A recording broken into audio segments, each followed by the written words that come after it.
Emily Chang, this is Bloomberg Technology. Coming up, Uber hits reverse on Russia and gives the driver's seat to rival Yandex. We've got the details of the startup's second international retreat from a major market. Plus, Facebook doubles down on VR with a new headset and price tag, how the next generation hardware stacks up against industry leaders. And GOP senators unveil the latest version of the Affordable Care Act replacement. We'll get perspective on the new bill from insurance startup Oscar Health. First, to our lead. Uber is handing over the keys to its business in Russia. The U.S.-based ride-hailing giant has partnered up with what is known as the Google of Russia, Yandex. Uber will invest $225 million and take more than a third of a stake in the new venture that'll be valued at more than $3.7 billion. The move serves as the second retreat from a major international market for Uber. Last year, of course, Uber left China in exchange for a 17.5% stake in rival Didi Chuxing. This after losing more than $2 billion battling its competitor. Joining us now to discuss Bloomberg's Caroline Hyde from London, our guest host David Kirkpatrick, CEO of Techonomy, a New York-based media company that's hosted Facebook's Mark Zuckerberg, Twitter's Jack Dorsey, and other tech heavyweights at its annual conference, and our Bloomberg tech reporter Eric Newcomer, who covers Uber. Eric, I have to start with you. How did this deal go down? You know, it's been in the works for a while, back when Travis Kalanick and Emil Michael were still working in operational roles at the company. Uber's been negotiating this for a while, and I think it was just clear that they weren't going to have the lead position. You know, I think it's basically a 2-to-1 ratio. You know, imagine a revenue run rate of, you know, $1 billion for Yandex Taxi and about $500 million for Uber. So Uber was just behind here, and you know, they got a big stake of this negotiated new company. So I think it was a good deal in a market that they weren't going to win, and that they were losing, you know, in excess of $150 million in. So Yandex, Caroline, is of course the Google of Russia. They've got search, they've got mail, music, video. Why did Uber decide to wave the white flag? Yeah, it seems that the Yandex Taxi was just too successful for it. As we heard, it's got about 2-to-1 ratio in terms of gross bookings. But this is a company that also was willing to splash the cash to diversify. It is like the Google. It's mainly dependent on search. I just dig into the Bloomberg, type in FA Go on Yandex, and you'll see that just 3% of revenue is currently coming from taxis. But they're trying to, of course, diversify themselves away from the 88% that they get in terms of search. They're willing to spend, and I think all of this shows, Emily, that once again, competitive barriers to entry aren't that high for these sorts of businesses. They can be copied because Yandex only got in like 2011. It went separate from the overall parent business in 2015 called Yandex Taxi. It can get in, they can throw money at the situation, and notably, the regulators prefer domestic players, and Uber was having to pay quite a lot in terms of VAT due to a new tax from Putin.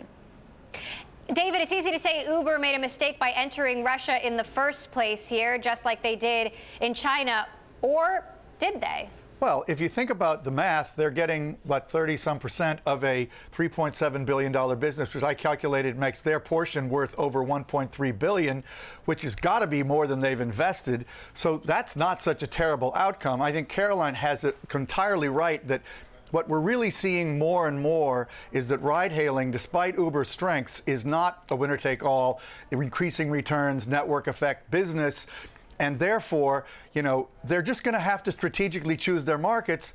And this is a country where a non-Russian company would have had a very hard time ever dominating. In fact, I don't think it would have been allowed. Now, Eric, of course, Uber is in a great period of uncertainty right now. Travis Kalanick has resigned. They are looking for a new CEO. There are so many different issues, from sexual harassment issues to lawsuits. Bloomberg Gadfly has a piece out today that suggests a kinder, gentler Uber maybe in the future. What do you think the future holds? Will we see more retreats like this? Yeah, I definitely think Uber wants to be kinder and gentler. It's going to be a learned skill, take a little bit of time. In terms of moving away from other markets, I think there are definitely investors who'd like to see Uber either be the aggressor in a deal, you know, acquire someone like Ola or Grab, or cut a deal so that there's only a single player market. You know, I think it's exactly right that we're learning that two players, at least as long as there's an abundance of capital, have been able to operate in many of these markets. And so it seems like the only way to sort of get a single player market is these sort of negotiated truces where, you know, Uber takes a percentage and its competitor takes one. So I wouldn't be surprised to see more deals, you know, in India and Southeast Asia going forward. What about Europe, Caroline? I mean, it's not all rosy there. A lot of different countries and different laws to contend with, and new administrations.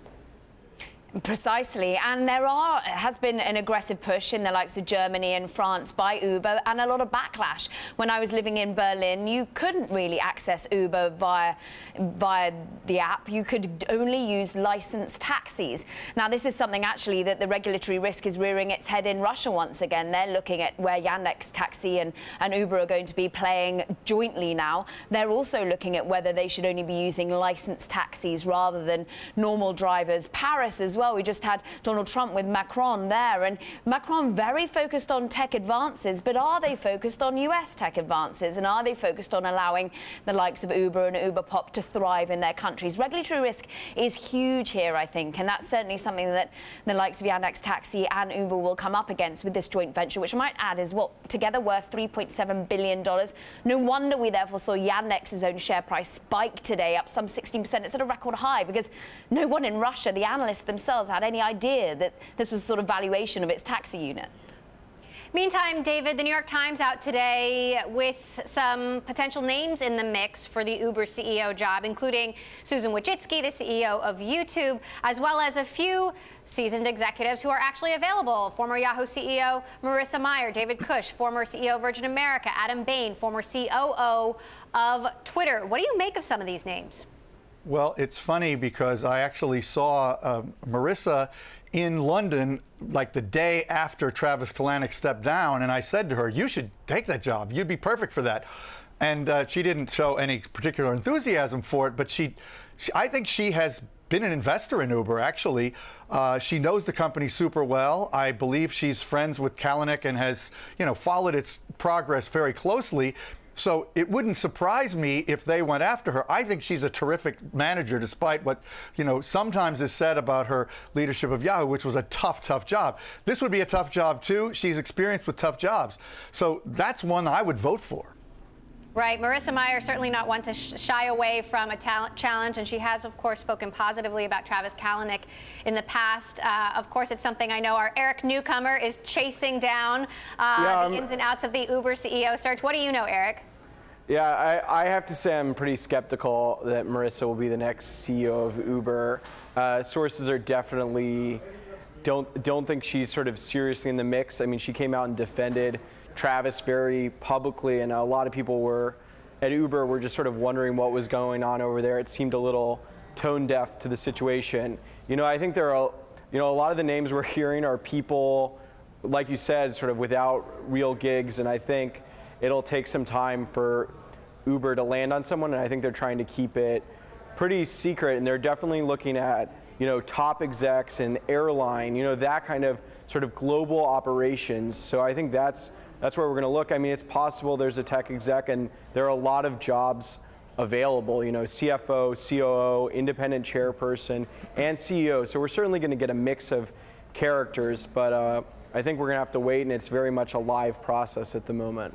Right. Another name that I know you floated is former Disney COO Tom Stagg. So we will continue to follow and watch for your reporting. Eric Newcomer, who covers Uber for Bloomberg Technology, Bloomberg's Caroline Hyde in London, and Techonomy CEO David Kirkpatrick, you are sticking with me.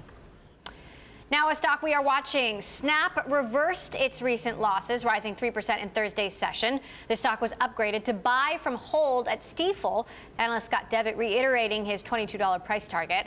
At the moment, there are currently 12 buys, 17 holds, and 5 sell ratings for Snap shares. Coming up, Facebook has big plans to make its Oculus headset a mass market phenomenon. But can it really happen? This is Bloomberg.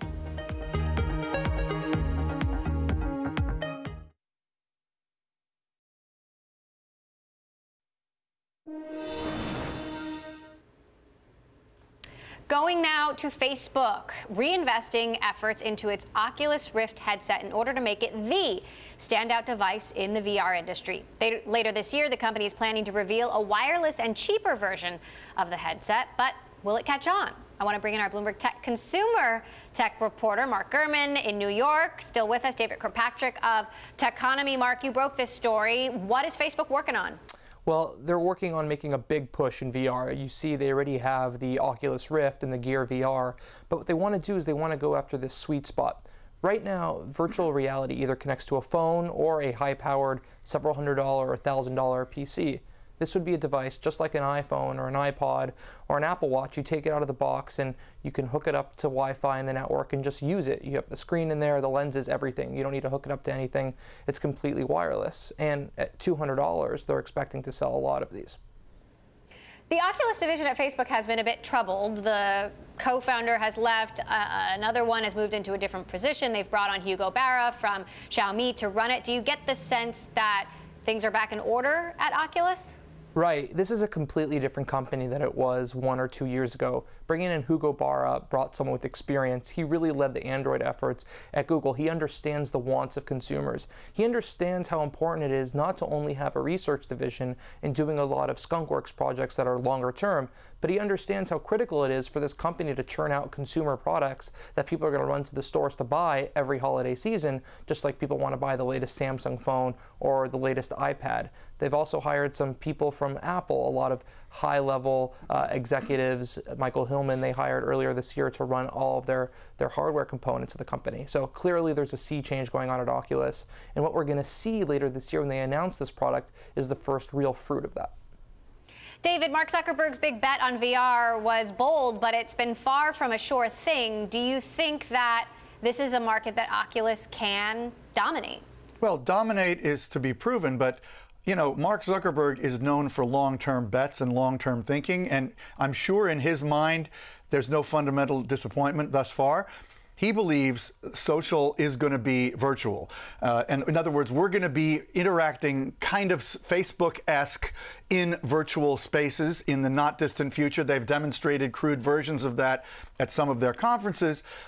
So from his point of view, this is inevitable. He knows somebody's going to do it. Therefore, he feels Facebook has to do it. I think there's unlimited resources inside Facebook for making this work. I agree. Bringing in Hugo Barra, huge step forward. And it's pretty impressive that Facebook's hardware division would have somebody of that quality. It just goes to show Facebook's becoming another diversified tech conglomerate, practically. Mark, how does this Oculus headset compare to the other options on the market, which have been out there longer? Right, so there's a few options to your point. There's the Samsung Gear VR. It's $130, and what you have to do is you have to plug a Galaxy smartphone into the device. You put it on your head, but again, it requires the phone. That's why it's so cheap. Then there's the Rift. The Rift is $400, but that doesn't include the price of a high-powered gaming PC that you need to connect it to in order to stream the games to it. There's also cheaper players for under $100. There's the Daydream VR from Google. You can put in a Google Pixel in there. But there is opportunity here for a device that's all-inclusive at a low cost, and that's what Oculus is going after with this device, codenamed Pacific.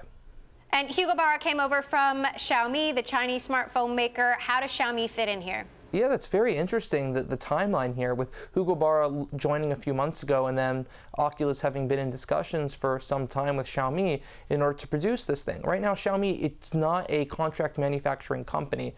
It actually has a network of manufacturers where it outsources the development of its own smartphones to. And so Facebook is in talks with Xiaomi, and the current plan is to work with Xiaomi on producing this device. And Facebook doesn't really have strong brand recognition, as we all know, in China and other parts of Asia. So what they're going to do here is kill two birds with one stone. Not only is the partnership with Xiaomi going to result in the manufacturing of this product, but the version of the device sold in China is actually going to have Xiaomi branding on it and some Xiaomi software, whereas across the world elsewhere outside of China, it's going to be a singularly Oculus product. Emily, can I ask Mark a question? Go for it, David. Mark, you know, the thing, it's all very impressive, and like I said, Facebook's determined they'll get there eventually, but you know, okay, this isn't going to be as powerful as the high-end Oculus device. What are people going to use it for? Because there isn't really a killer app outside of gaming, right? I completely agree with you. There is not a killer app, but what we have here is a stepping stone. we have something tangible. Oculus has been teasing this Santa Cruz prototype, as they've been calling it, a all-inclusive device that has the power of a Rift VR for extraordinarily great gaming and all that does not need to connect to a high-powered, expensive PC. But what we have here is something today, well, not today, 6 months down the road, but that's as close as we're going to get, because this Santa Cruz all-inclusive Rift high-powered device is years away. So what we're going to have is people actually being able to use VR. The fact that we're going to see VR out in the wild here is going to spur development, not only from Oculus, but all the other players. It's also going to create a new gold rush for app developers, just like there's a whole gold rush of apps on the iPhone, the iPad, the Apple Watch, go across the pond to the Google Pixel and whatnot. This is really going to create interest. And I sort of agree with you, there's no killer app, but I can imagine, like we said in the story, a lot of people pulling this out on an airplane to watch a movie instead of pulling out their phone or tablet. Interesting. All right, Mark Gurman, our Bloomberg Tech consumer tech reporter. Thanks so much, David Kirkpatrick of Techonomy. You are sticking with me. Coming up, we get the latest read on Apple's iPhone as one of the biggest suppliers reports earnings. This is Bloomberg.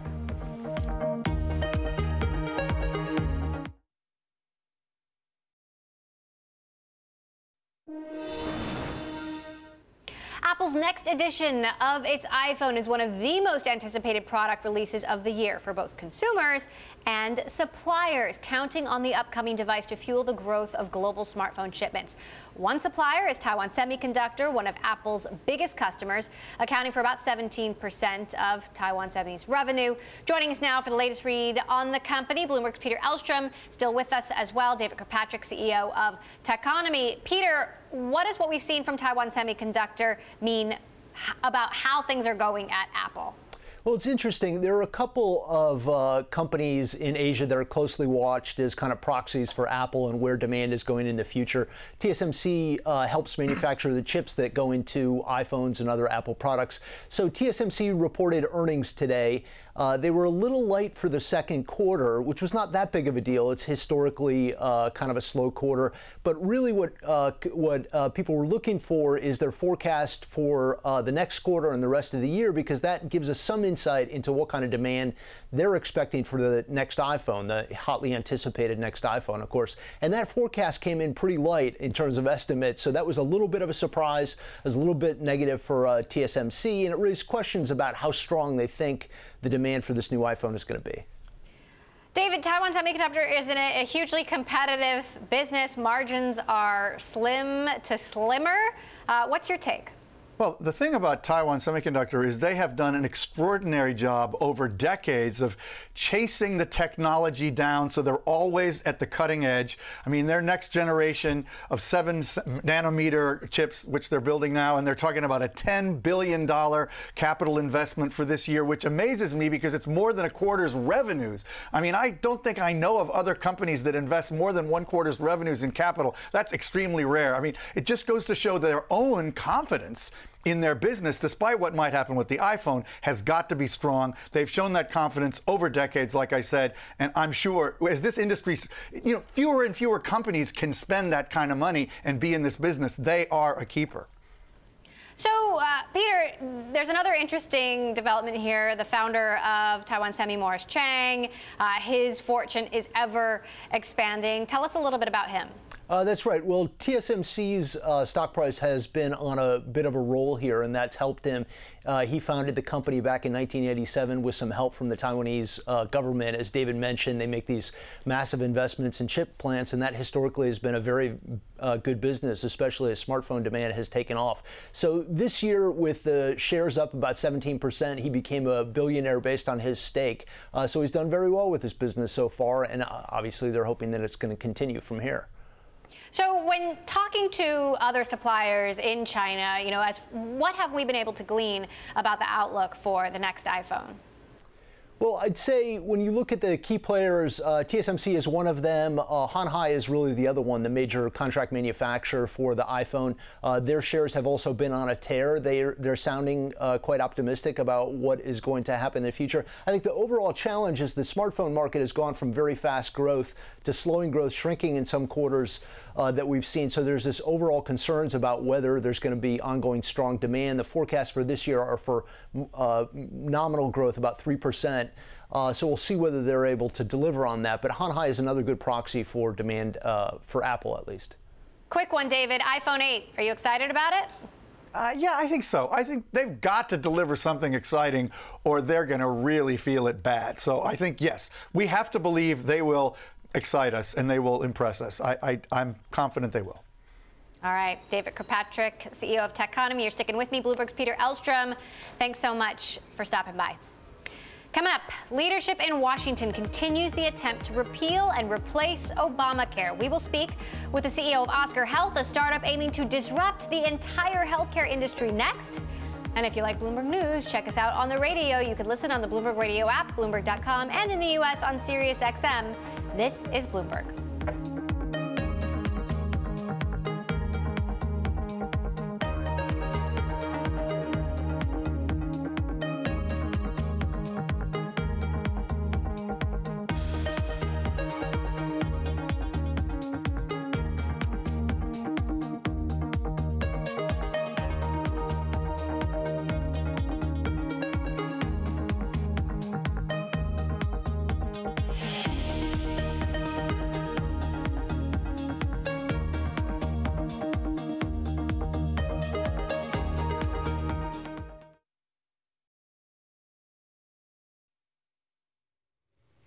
I'm Elisa Parenti in Washington, and you're watching Bloomberg Technology. Let's start with a check of your first word news. Secretary of State Rex Tillerson has wrapped up his tour of the Persian Gulf, where he's been trying to mitigate the crisis between Qatar and 4 Arab neighbors. He says his diplomacy focused on creating written documents listing the issues so each could be addressed specifically. Theresa May's Brexit draft law, which she unveiled today, sparked a furious backlash from Scotland and Wales. It will transfer EU laws onto the British statute book, but the leaders of the Scottish and Welsh governments say it fails to give them sufficient powers and threatens to block the bill in votes in their national legislatures. Turkey has agreed to pay $2.5 billion to acquire Russia's most advanced missile defense system. It's an about-face from the NATO military alliance that has anchored Turkey to the west for more than 6 decades. The Russian deal will allow Turkey to deploy the missile system anywhere in the country. China's jailed Nobel Peace Prize winner Liu Xiaobo has died from multiple organ failure related to cancer. The 61-year-old author and former university lecturer was transferred from prison to a hospital last month after his condition worsened.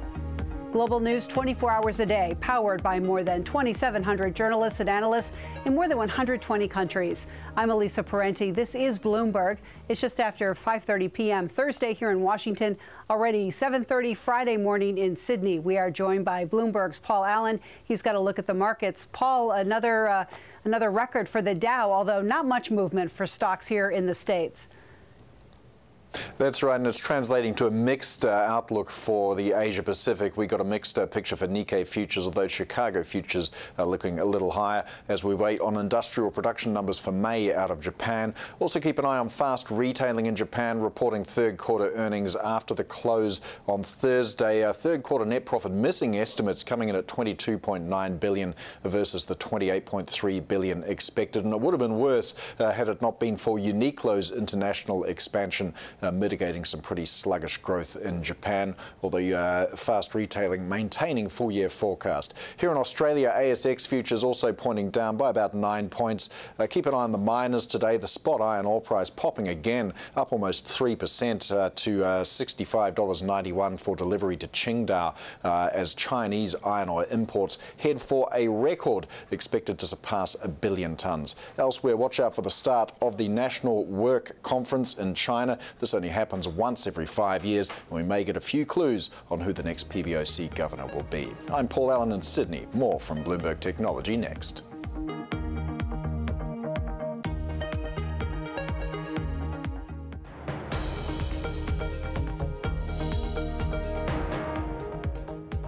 This is Bloomberg Technology. I'm Emily Chang.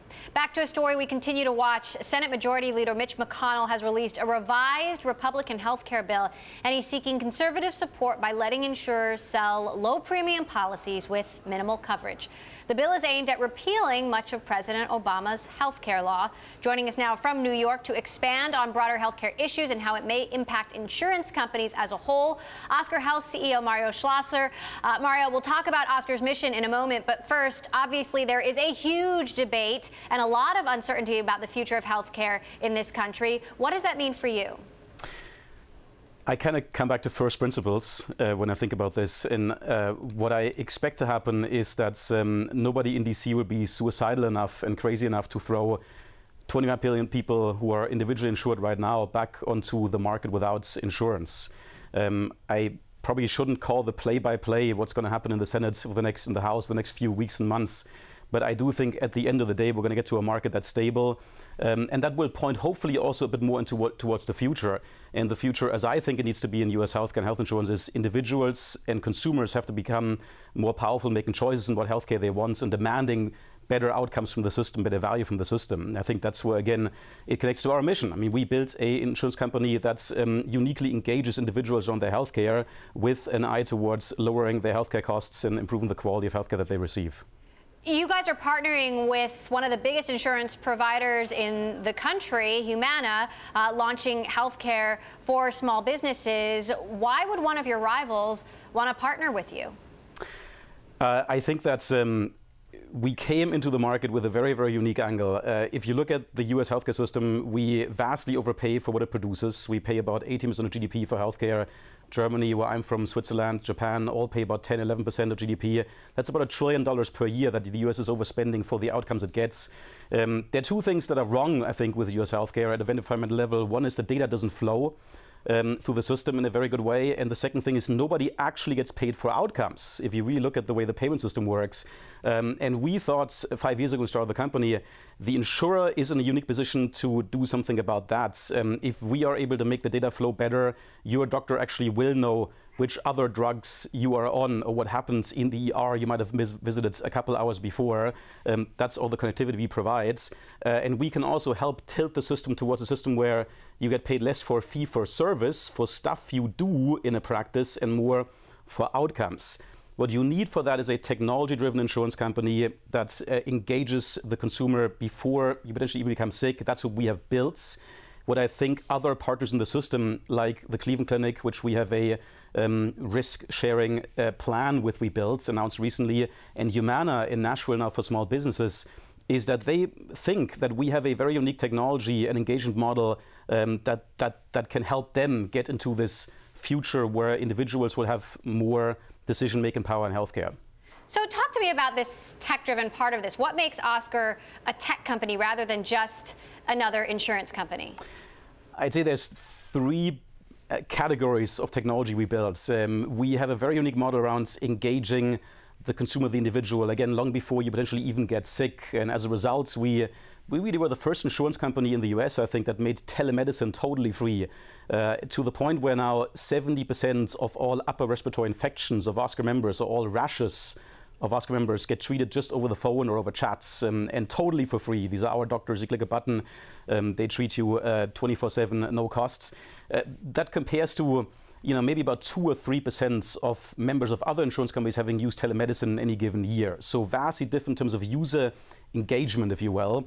The second category of technology we built is really in having a full stack of technology insurance. We can tell in real time where our claims are coming in. We can tell the doctor in real time when somebody went to the emergency room, as an example, connect with you right away. And the third aspect is really that we build different partnerships with networks and with systems. As an example, I mentioned the Cleveland Clinic, with which we are launching a risk-based insurance plan and a co-brand insurance plan with. We are updating, as an example, about 1,400 data fields about all providers that we service and make available to you on a daily basis. So we know what availability doctors have, where we could get you in. If you talk to one of our telemedicine doctors, that doctor notices that there may be something wrong with you that you got to go and see a doctor for in person, he can right away in real time connect you up to a doctor that can then see you in person. And that requires a data flow between the systems we have in a connectivity back to the network that delivers care, actually, and a just product design that's comprehensive, that is quite unique. Now, your co-founder is Josh Kushner, Jared Kushner's brother. I'm curious, what kind of a role does he play today? Josh is my co-founder. We sat together 5 years ago and were complaining about our healthcare experiences. My wife was pregnant with her first kids. No idea how much this would cost me, where this would take me, what I have to do to really help her. I had a little cheat sheet a year later for my daughter's birth that would show me the C-section rates of the OBGYNs that I might encounter that night of the birth when I went to the hospital, using our Oscar data, so I could actually know where I have to watch out for somebody pushing us into a C-section potentially. And Josh at the time was complaining about having gone to the ER, sprained his ankle playing basketball, and having had a bad experience also in trying to get healthcare in a convenient way. So we've been in this since the very beginning, but what we spend our day on, and I see him at least once or twice a day in thinking this through, is we think about what's the next feature we got to launch, how do we make our messaging more powerful, how do we have our concierge teams, which is a unique model. We have any member of Oscar has 4 concierge team members that can watch in real time what's happening with you in the healthcare system, and anytime you talk to us, one of those 4 will talk to you. What is the next feature we launch through those concierge teams? That's what Josh and I talk about every single day. So, I got to ask, there's a lot of noise around this administration and around Jared Kushner particularly. Does any of that affect you? I think no. I would say we're heads down. We're building a product. We, if you look at the membership base we have, about a third of the members we have came in because friends and family members told them, go buy Oscar, it's awesome, So we might be the first virally growing health insurance company that ever existed, which is a funny oxymoron in a sense. So that's what we're focused on, heads down on. I do think we have a unique sort of like frontline reporting from changing healthcare system. Again, if we don't do something about the underlying unit cost issue in US healthcare, healthcare is going to bankrupt the country. There is, I think, no way out except for making the system, pushing the system more towards risk sharing, individualization, consumerization, and so we do go out to Republican and Democratic senators and so on and try to share some of these observations we have from the front end of making that transformation happen, because I do think the US healthcare system needs to be more consumerized, individualized, and I am kind of hoping that any conversation happening there right now, which I hope will be eventually bipartisan, will push the system more towards the direction. Otherwise, we're just moving too high costs from left to right. It's not going to help anybody. Well, we are going to continue to follow you as well as how this all unfolds in Washington. Mario Schlosser, Oscar Health CEO. Mario, thanks so much for stopping by. Now to a deal we have been following. DraftKings and FanDuel have agreed to end their plans to merge. The two companies faced opposition from the FTC. DraftKings CEO Jason Robins said the threat of a long and expensive legal battle was a big factor in the decision, and he noted that DraftKings is on firmer financial ground than it was when the merger was announced in November. Coming up, we head to Sun Valley where we caught up with Sebastian Thrun, founder of Google X, on his next big thing, turning flying cars into a reality. This is Bloomberg.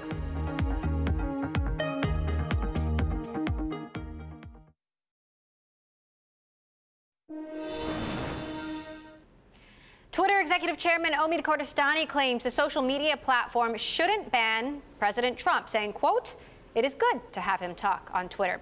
He spoke to Bloomberg at the Allen & Company conference in Sun Valley, Idaho. The company's average monthly users increased 6% in the first quarter compared to a year ago, in part due to new users following more news and political accounts. Some users, however, have said Trump's tweets amount to cyberbullying.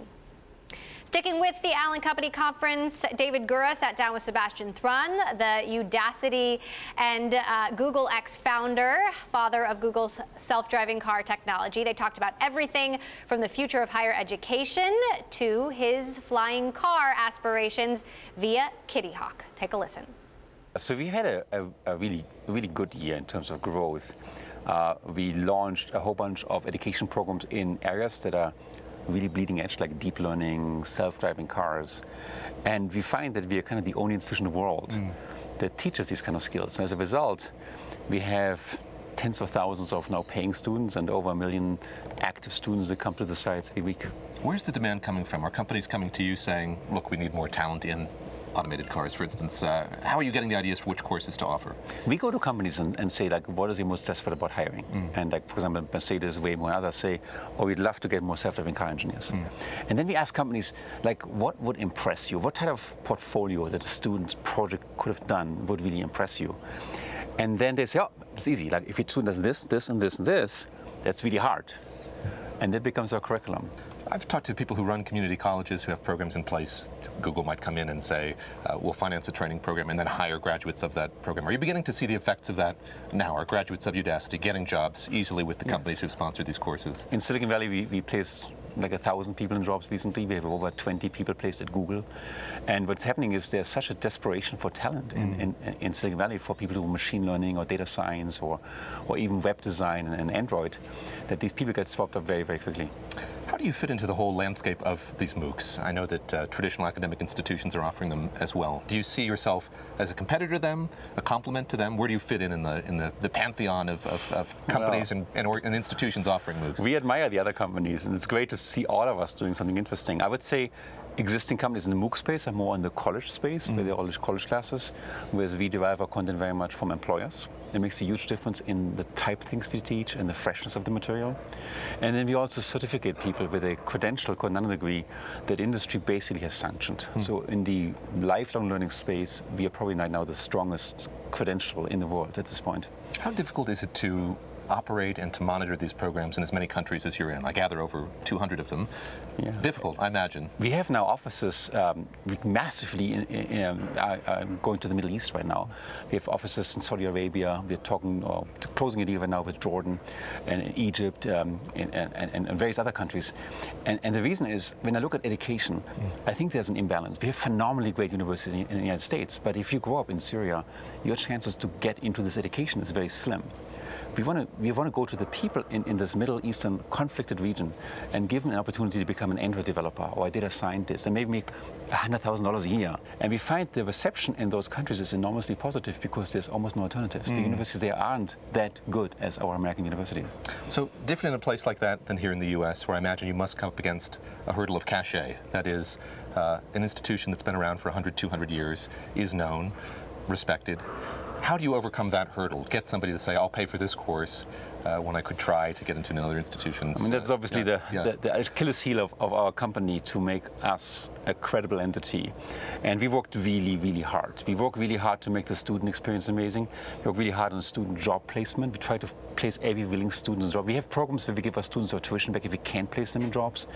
And we work really hard on an employer accreditation for us, where companies come in like Amazon and Twitter and Facebook and Google and many, many, many others to say, look, we give these students equal treatment to, for example, Stanford graduates. Let's talk about flying cars. This is something that you're keenly interested in now, CEO of Kitty Hawk. Where are we in that process? That sounds like something squarely in the realm of the fantastic. How close are we, do you think, to having them more widely available? I have my metric, and when I go to people and give them, like, to say 5 years ago I went to automotive CEOs and said I'm working on self-driving cars, I get this smile. Nice you say that, okay. And then they turn away and talk to someone more serious than me. And the same is happening with flying cars, flying machines right now. So when I talk to people, they smile. It's kind of curious, but nah. So we're still in the phase where I think there's no belief in the population that can happen. But when you think about it, transport on the ground is actually really bad. It's very congested. It's hard to get around. It gets more and more congested. The air is free. There's almost nothing in the air. So in the end of the day, when we look forward, say 50 years, 100 years, even maybe 10 years, I see that more transportation, even daily transportation to and from work, will go through the air than on the ground. So we have built a very first prototype vehicle, and we're not the only ones, I should say, of a vehicle that stays over water for now, and it's kind of a water sports tool. It's not a daily transportation medium, but what it has the same elements. It's electric, it's very quiet, it takes off vertically, flies horizontally, and most importantly, we've gotten to the point where we computerize the system so that every person can learn how to fly in 5 minutes, so that we can make flying accessible to a very broad set of people. That system is called Kitty Hawk Flyer, will go on the market later this year, and if everything goes well, we deliver our first units by the end of 2017. Udacity and Google X founder Sebastian Thrun there with Bloomberg's David Gura. Coming up, WeWork is betting big on Latin America. What is behind the latest expansion into the region? Next. This is Bloomberg.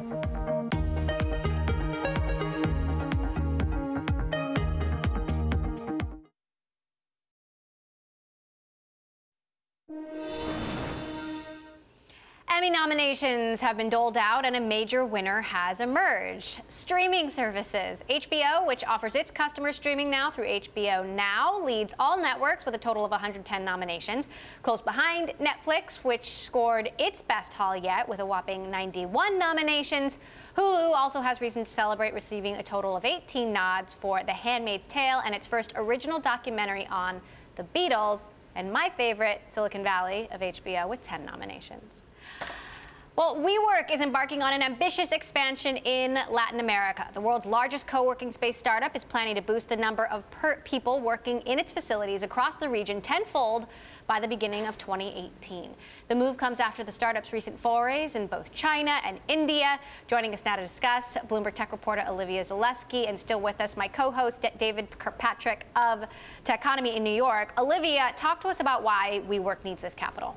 Well, it's exactly as you just mentioned. The company is growing aggressively globally. It's opening offices in India, Japan, Korea, and those offices are extremely expensive to open. Not only is it a capital-intensive business because you need to hire a lot of people to recruit freelancers and small businesses to take those desk spaces, but you also have to retrofit the buildings that WeWork is signing leases for to make them part of the WeWork brand, and that's extremely expensive up front, so the company needs a lot of cash to do that. We've reported on some of WeWork's troubles in the past. Why is there this sort of renewed excitement around the company? I think because the company is seeing a real uptick in enterprise customers. So traditionally, WeWork has focused its efforts on getting freelancers and small businesses to buy desk space or to rent desk space for month to month.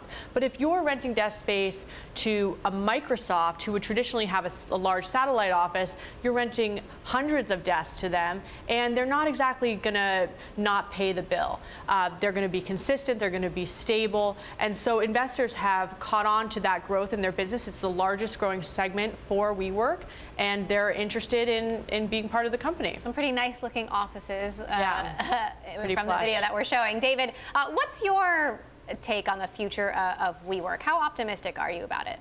Well, I'm optimistic in one respect and a little dubious, say, in another. I agree with Olivia. I mean, they put a ton of money into their reworks of retrofits is the word she was using, of these buildings, because they do a beautiful job. And we're in it. WeWork here in Manhattan. It's fantastic. And by the way, NASDAQ has a big space they're moving into in the WeWork I'm in. So just to underscore your point. But I wonder about a $20 billion valuation. You know, it's a real estate business. It's hard to understand how it could possibly be that kind of growth technology kind of business. Earlier this week, Olivia, we talked about expanding into Tokyo. One of the investors is SoftBank. Why is SoftBank interested? Probably because SoftBank has a lot of money. It's raised a $93 billion fund, the New Vision Fund. It's done that with Saudi Arabia. $93 billion is a lot of money to put to work. And so I think that's why they've taken a large stake with WeWork, which is expanding in Tokyo. It plans to have up to 20 new office spaces in Tokyo alone. All right. Olivia Zaleski, our Bloomberg Tech reporter. Thanks so much. David Kirkpatrick, CEO of Techonomy. As always, so great to have you on the show. Over and out. And that does it for this edition of Bloomberg Technology. We are, of course, live streaming on Twitter. Check us out at Bloomberg Tech TV, weekdays 5 p.m. in New York, 2 p.m. in San Francisco. That is all for now. This is Bloomberg.